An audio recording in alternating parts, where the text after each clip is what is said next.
The other stock on our radar posted a good set of Q1 earnings. Revenues are up 40%. Margins have seen a mild miss. Saurabh Mittal, the MD and CEO at Greenlam Industries, joins us now. Saurabh, good morning and thanks for joining in. Same question to you on demand. How is it so far? How has it been post-COVID? And what is the expectation for the full year? So demand's been pretty good for us if I look at Q1. Our challenge has been more on the capacity side. So in the laminates business, plants have operated at 110% utilization. So from a demand side, really, we don't see much challenges considering the markets we have both in domestic and international markets. So clearly, I think that's where we see things. On the wood veneer side too, the business has grown sequentially and versus Q1 of last financial year. So there too, there we have capacity. So there, I think the challenge is more on continuously building the business and kind of growing demand. Okay, all right. Full year guidance, I think considering the expansions and the capacities which will come on board, considering the investments we've done in the Gujarat plant. So I think we should be looking at a 20-25% kind of a top line growth at least this year. Okay, all right. The last time we spoke, Saurabh, you stopped short of giving us a guidance number. So I'm glad you did it. You just termed it as strong. This time you're saying that FY23 there will be a growth of 20 to 25% on the top line. What about margins? What's the outlook from here on? And the sense that I get is from checks is that raw material pricing pressure is behind now. Could you give us a sense on that? Is the worst of raw material costs behind? And also, did you take some price increases in the past quarter? If yes, how much? So that's correct, actually. So we are seeing softening of certain raw material costs, especially on the chemical side. On the paper side, we're not seeing much softening. Net there's still a slight increase. But we do believe that the peak raw material cost of the worst of raw material costs and supply chain disruption is behind us. So as things progress this year, we hope that margins should also inch up in both gross margins and EBITDA margins. So this is what our belief is. On the price increases, in Q1 we implemented the price increase in the laminates business for both domestic and export markets. And it was about 5% for exports and about 3% for the domestic market. So when this new capacity that's coming on stream for you, right? When does that happen in terms of a timeline? And are you factoring that into your 20 to 25% top line growth for FY23, or could it get better once the new capacity comes on board? So the Gujarat plant should start sometime in this quarter. Repair and maintenance work is going on in full swing in that plant. As far as the Andhra Pradesh and Tamil Nadu expansions are concerned, it's moving on schedule at the moment. And we believe Q4 of this financial year is when we can start production. We've not factored the numbers from Tamil Nadu and Andhra Pradesh in this growth plan of this year. So we're assuming that will be effective April 23.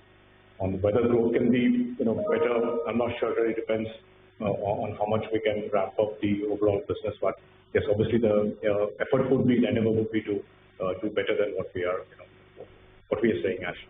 Okay, sort of, since you're adding capacity, is Gujarat, Tamil Nadu, Andhra Pradesh, I think you've done some small inorganic growth as well. At peak levels, going by your current investment, what is the peak revenues can you do? Point number one. And I think the last time you told us that in FY24, we'll see the peak debt of close to around 600 crores. So do you stand by that? And also the potential revenues? Go ahead. So peak debt, I stand by what we said last time. As far as the peak revenues are concerned, clearly it depends on utilizations and how the markets also move. But clearly, if you take FY20 and if you take FY22 as a base of 700 crores, I think we can more than double the revenues with investments we are doing and we've done. And that probably would take us maybe 4 to 5 financial years to reach that stage of peak utilization and peak revenues from the investments we've done. Or we are doing that. Okay. And for the veneers business, there is still an EBIT loss over there. What is the scalability for that business and what is the kind of profitability that you're looking at? So the loss has reduced versus sequentially and versus year on year. And there have been challenges on raw material cost front in the veneer business too, because most of the raw materials are imported and we've seen steep increases in veneer costs, wood cost, supply chain. So again, like I said earlier, as we move ahead, we believe the pressure on raw material costs should subside a bit, and with a continuous effort of building the markets and distribution network and working with influencers, we believe things should improve there. But we have no capacity challenges there. There's adequate capacity. The business does not need more capital.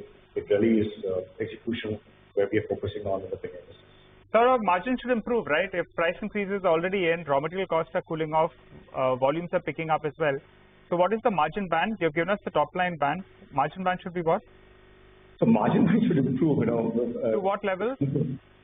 So, well, it really depends on two things. I think one is the raw material costs. We've already implemented the price hikes, so there are no more plans to increase any further prices. With more capacities, coming on into production within this quarter, which obviously ramped up over the next in H2, we believe margins should also improve. Where should that margin go? For several years we were at a 48-49% gross margin, nearly like a 14-15% EBITDA margin. So really, where will the margins go would depend on how the raw material costs behave, what the currency movements are. So you have done close to 11%, 10.7% in the first quarter.